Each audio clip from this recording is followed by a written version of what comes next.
ஃபேண்டேசியா புரினோ நம்ம American Idol winner. அவங்க புத்தகத்துல சொல்றாங்க, இசை கெரியர்ல அவங்க எவ்வளோ ஹிட் அடிச்சாலும் படிப்பு விஷயத்துல அவங்க நிறைய கஷ்டப்பட்டது பத்தி.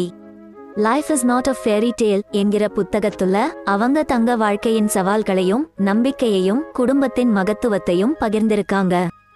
5 வயசுல பாடத் தொடங்குன பினோ 19 வயசுல அமெரிக்கன் ஐடல் ஜெயிக்கிறாங்க. 2004 நவம்பர்ல ஃப்ரீ யோர்செல்ஃப் என்கிற முதல் ஆல்பம் ரிலீஸ் ஆச்சு. அதுவும் பிளாட்டினம் ஹிட் ஆச்சு. ஆனா அவங்க வாழ்க்கை எப்பவுமே ஈஸியா போகல. ஸ்கூல் காலத்துல நடந்த விஷயங்கள், டீன் ஏஜ்ல பிரெக்னன்ட் ஆகிட்டு தன்னோட குழந்தையை ஒருத்தியா வளர்த்தது, அதெல்லாம் பகிர்ந்திருக்காங்க.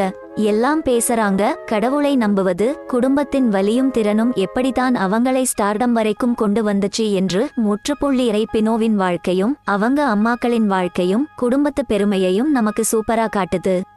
ஹார்ட் டைம்ஸ் இருந்தாலும் எல்லாம் பிளாஸ்டா செட்டில் ஆகும்னு நம்பிக்கை தான் அவங்க கடவுள் பிரேயருடன் ஜெயிச்சிட்டாங்க. ஒரு சிம்பிள் கண்ட்ரி கேர்ள் தான் கடவுளை நேசிக்கும் மற்றும் மகிழ்ச்சியை நீங்க ரசிப்பீங்க.